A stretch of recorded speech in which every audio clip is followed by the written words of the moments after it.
Hello everyone, I am doctor Premlata, retired जज from consumer court. मेरा mission है आप सब लोगों को कंज्यूमर प्रोटेक्शन एक्ट के बारे में पूरी और सही जानकारी देना।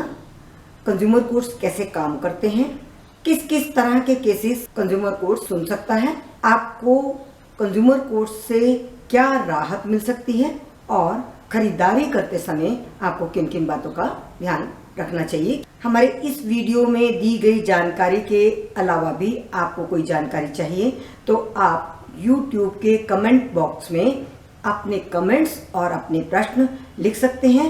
हम हर रविवार को एवरी संडे लाइव चैट में आपके प्रश्न सुनते हैं और उनके डायरेक्ट जवाब देते हैं।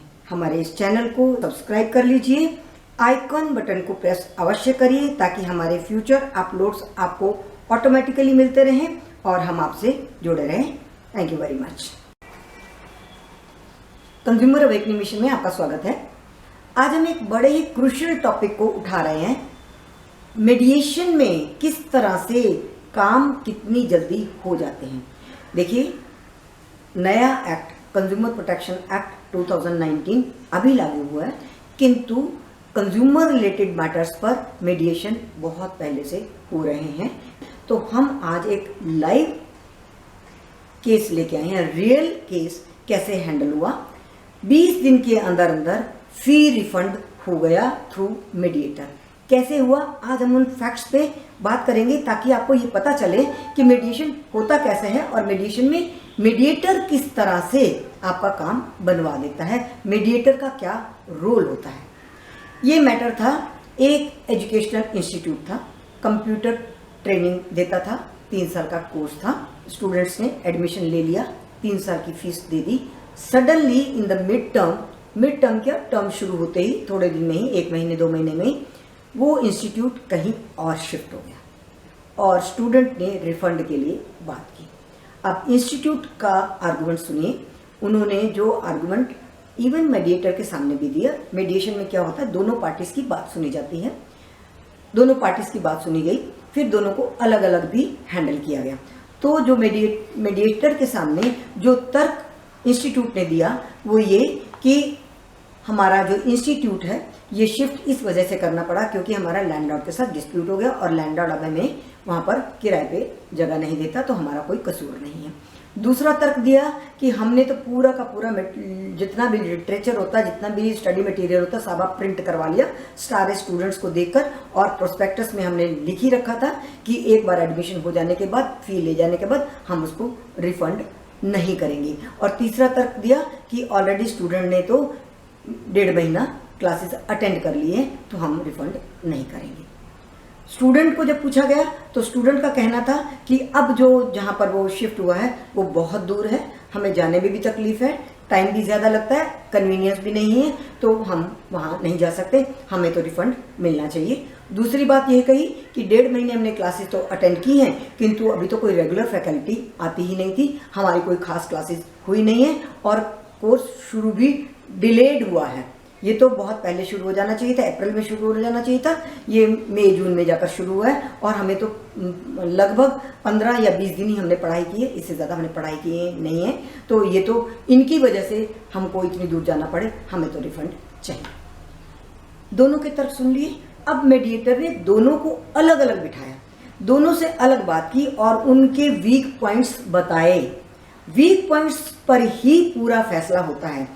अब समझ लीजिए कि मीडिएशन में जब मीडिएटर को दोनों के वीक पॉइंट्स पता चल जाते हैं तो वो उनको एक मीटिंग पॉइंट में ले आता है। अब इस केस में क्या हुआ, इस केस में मीडिएटर ने कहा अलग से इंस्टीट्यूट को, पहली बात आपको 3 साल की फीस तो लेनी ही नहीं चाहिए थी क्योंकि सुप्रीम कोर्ट का 2003 का ऑर्डर है जिसमें ये कहा गया है कि सारी फीस इकट्ठे नहीं ले सकते, एक टर्म की ले सकते हैं, तो आपने पूरी फीस ले ली है। दूसरी बात, लिटरेचर आपका प्रिंटेड है तो प्रिंट करने का खर्चा तो उतना ही आता है जितना एक बार 100 कॉपी करो या 1000 कॉपी करो। आपने जो प्रिंट का खर्चा किया है वो सिर्फ कागज़ का ही खर्चा तो ज़्यादा होगा, उससे अधिक नहीं होगा। तीसरी बात, आपने डिले तो शुरू किया ही है और खुद इंस्टीट्यूट ने भी उनको बताया कि हमारा वीक पॉइंट क्या है कि हमें फैकल्टी भी नहीं मिल रही क्योंकि एक जगह से दूसरी जगह पर आने पे फैकल्टी को भी दूर पड़ता है, तो बहुत सारे फैकल्टी के लोग भी नहीं आ रहे। और अब इंस्टीट्यूट का कहना था कि हम कुछ काट लेंगे और कुछ पैसा देने को तैयार है। तो ये उनको मनवा लिया कि सुप्रीम कोर्ट के ऑर्डर के अनुसार भी आपको पैसा करना पड़ेगा वापस, और अगर आपका ये प्रूव हो जाता है कि आपने 3 साल का एक साथ ले लिया तो आपको अनफेयर ट्रेड प्रैक्टिसेस में भी कोर्ट में आपको फेस करना पड़ेगा। और फैकल्टी मिल ही नहीं रही है, और उनका ये कहना था इंस्टीट्यूट का फैकल्टी अभी मिल भी नहीं रही है और 1-2 महीने और हो सकते हैं फैकल्टी मिलने में। तो ये स्टूडेंट्स फिर इस पर भी चर्चा करेंगे तो ज़्यादा शोर मचाएंगे।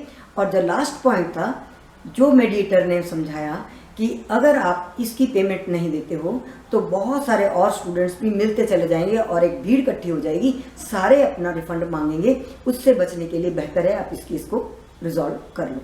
ये बात इंस्टीट्यूट को समझ में आ गई। अब स्टूडेंट के पास चलिए। स्टूडेंट का क्या था, दूर तो है, ये बात तो है, पर वीक पॉइंट जो मेडिएटर ने निकलवाया वो ये कि स्टूडेंट को ऑलरेडी किसी दूसरे इंस्टीट्यूट में एडमिशन मिल गया था जहां पर इस इंस्टीट्यूट से फीस भी कम थी, और तीसरी बात 3 साल की फीस जमा थी, जो वो चाहता था कि चलिए थोड़ा सा कट भी जाए, एक टर्म का कट भी जाए तो बाकी पैसा मिल जाए तो उसको राहत मिलेगी। तो मेडिएटर ने दोनों को बिठाकर समझाया और इंस्टीट्यूट को कहा कि बेहतर है, क्योंकि जो देने वाली पार्टी है वो ज़्यादा इंपॉर्टेंट होती है, उनको कहा बेहतर है इस स्टूडेंट का आप रिजॉल्व कर लीजिए, नहीं तो बाकी स्टूडेंट्स जुड़ जाएंगे। तुरंत इंस्टीट्यूट ने कुछ पैसे काट कर स्टूडेंट के पैसे 20 दिन के अंदर था, क्योंकि मेडिएटर एक हफ्ते की डेट लगा देते हैं। एक हफ्ते में दोनों की बात सुनी, दूसरे हफ्ते में दोनों को अलग अलग बुलाया, तीसरे हफ्ते आने से पहले ही उन लोगों का समाधान हो गया और इंस्टीट्यूट राजी हो गया। इसमें 2,80,000 की पेमेंट थी जो स्टूडेंट को 20-30 हज़ार काटने के बाद मिल गई। तो फ्रेंड्स, आज हम सिर्फ आपको ये बता रहे हैं कि मेडिएशन में किस तरह से फैसले होते हैं। हम इसी तरह के और इश्यूज भी लेकर आपके सामने आएंगे जो मेडिएशन के माध्यम से सॉर्ट आउट होते हैं, ताकि आप जान सको कि आपका मैटर कुछ इस तरह का है जिसमें मेडिएशन हो सकती है। तो आइए आगे, कोर्ट्स का बर्डन भी कम होगा, आपका टाइम भी ज़्यादा नहीं लगेगा, और the most important thing is कि एक बार इस तरह का फैसला होता है तो दोनों के लिए विन विन पोजीशन होती है, दोनों ही खुशी खुशी तैयार हो जाते हैं और ऐसे केस की कोई अपील नहीं होती।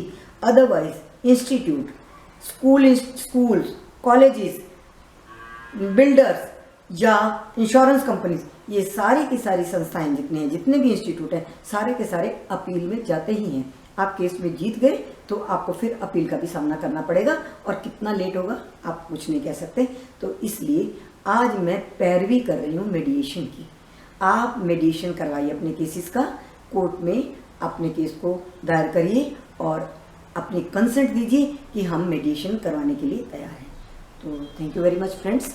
हमारे वीडियोस को अधिक से अधिक शेयर करिए, पसंद हो तो लाइक करिए, और हमारे साथ बने रहने के लिए हमारे चैनल को सब्सक्राइब कर लीजिए।